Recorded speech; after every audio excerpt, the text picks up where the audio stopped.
कर दिया अंत। संसार सदैव कृष्ण को यह ताना देगा कि कृष्ण ने स्वयं के ही मामा का अंत कर दिया, हत्या कर दी। किंतु ये आवश्यक था, और ये हत्या नहीं, ये वध था। और व्यक्ति अपना वध स्वयं अपने निकट लाता है। संसार में आगे बढ़ना आवश्यक है, किंतु कहां स्वयं को रोकना है, यह जानना उससे भी अधिक आवश्यक है। और जो ये नहीं समझ पाता, उसका अंत निश्चित है। जो व्यक्ति अपनी भूल समझ जाता है, उसे मुक्ति मिलती है, और जो स्वीकार भी नहीं कर पाता, उसे वध। मथुरापति कंस, इनका अंत इसलिए नहीं हुआ कि इन्होंने मुझे मारने का प्रयास किया, मेरे माता पिता या मेरे नाना श्री को बंदी बनाया। इनका अंत इसलिए हुआ क्योंकि इनकी घृणा प्रेम की सीमा पर आकर भी रुकी नहीं। कंस मामा कभी समझ ही नहीं पाए कि स्वयं को कब रोकना है, और जो कुछ भी अब तक किया, जो पाप उन्होंने किए, उस पर कभी मंथन भी नहीं किया। अनेक बार चेताने के पश्चात भी सदैव प्रेम से मुख चुराया। और किया क्या? इस घृणा से इस प्रेम को क्षति पहुंचाने का प्रयास किया। स्मरण रखिएगा, ये संसार, इसकी जीवन शक्ति है प्रेम, और इस प्रेम को जो क्षति पहुंचाने का प्रयास करेगा, उसका अंत, उसका वध निश्चित है। राधे राधे।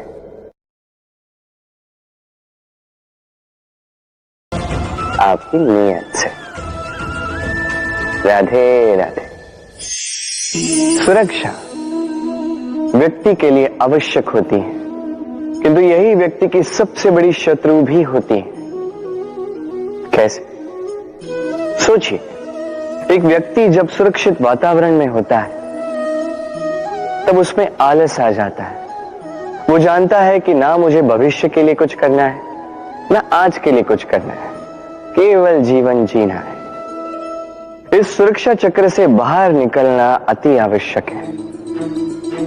सोचिए, पंछी जो अपनी संतान को जन्म देता है, कुछ समय के पश्चात उसे घोंसले से निकाल देता है।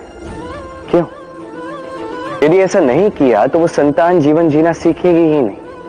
यदि उसे डाली से नीचे नहीं फेंका तो संतान उड़ ही नहीं पाएगी, उसके पंख सशक्त नहीं होंगे, वो स्वयं का घोंसला बनाएगी ही नहीं। पंछी अपना घोंसला तब बनाते हैं जब उनके अभिभावक उन्हें छोड़ देते हैं। स्मरण रखिएगा, आप सुरक्षा चक्र से बाहर निकलेंगे, संकट आएंगे, जिसके कारण आप सतर्क होंगे, उनका सामना करोगे तो आप बलशाली होंगे। अब वो संकट दोबारा ना आए, इसलिए आप योजना बनाओगे। यदि आप स्वयं का विकास चाहते हैं, तो जब भी आपको लगे कि आप एक सुरक्षित वातावरण में हैं, एक सुरक्षा चक्र में हैं, तो इस घेरे से बाहर निकलिए।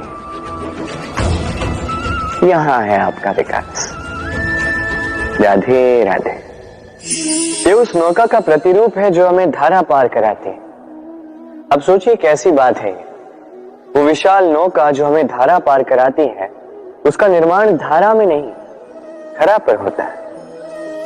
और यदि हम इसे नदी तक पहुंचाना चाहे, तो हमें आवश्यकता होती है किसी बैलगाड़ी की अथवा अश्वगाड़ी की। उसमें रख के इसे ले जाते हैं। अब यदि मार्ग में कोई नदी आ जाए, कोई धारा आ जाए और उसे पार करना हो, तो इस बार नौका पर उस गाड़ी को रखा जाता है और फिर पार किया जाता है। अर्थात ये यात्रा संपूर्ण हो ही नहीं सकती यदि दोनों का सहयोग ना होता। इसीलिए ये कहावत है, कभी नौका तो कभी गाड़ी। ये हमारे जीवन में अत्यंत महत्वपूर्ण है। हमारे संबंधों में अत्यंत महत्वपूर्ण है सहयोग। सदैव साथ मिलकर चले। सदैव संयोग, सदैव सुखी रहेंगे।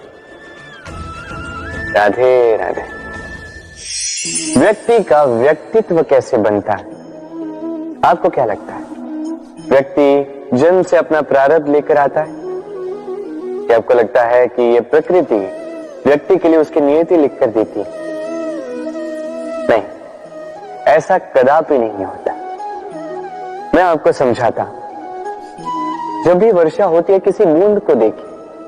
अब ये बूंद जहां गिरेगी उस पर निर्धारित करता है कि आगे क्या होगा। यदि ये बूंद गिरती है किसी खेत में, तो ये किसी नए पौधे को जन्म देगी। यदि वो गर्म तवे पर गिरी तो स्वयं को भस्म कर देगी। यदि वो किसी सर्प के मुख में गिरती है तो विष बन जाती है। सीप के मुख में गिरती है तो मोती बन जाती है। यदि वही किसी पत्ते पे गिरे तो ओस बन जाती है। एक ही बूंद, किंतु उसकी संगत, उसका भविष्य और उसका व्यक्तित्व निर्धारित करते हैं। अब वो तो केवल एक बूंद है, उसके हाथ में है केवल गिरना। कहां, वो भी वो निर्धारित नहीं कर सकते। किंतु आप मनुष्य हैं। आप चुन सकते हैं कि आपकी संगत क्या होगी, किन लोगों के साथ आप पलेंगे बढ़ेंगे। तो अच्छे से कीजिए, क्योंकि ये चयन आपका होगा, क्योंकि ये जीवन आपका है, भविष्य आपका है। अब महान बनना है या नहीं, ये निर्णय भी आप ही का होगा। आइए मेरे साथ प्रेम से कहिए, राधे राधे। मनुष्य का स्वभाव होता है सदैव वही बोलना चाहता है, कभी किसी की सुनना नहीं चाहता। किंतु उसका ये स्वभाव उसे एक बहुत बड़े ज्ञान से दूर रखता है, सामने वाले व्यक्ति के व्यक्तित्व के ज्ञान से दूर। इसलिए यदि आप किसी को पहचानना चाहते हैं, उन्हें समझना चाहते हैं, तो उन्हें रोकें, बस बोलने दें। क्योंकि व्यक्ति का व्यक्तित्व होता है उसके शब्दों में, और उसका वास्तविक रूप छिपा होता है उसकी बोली के पीछे।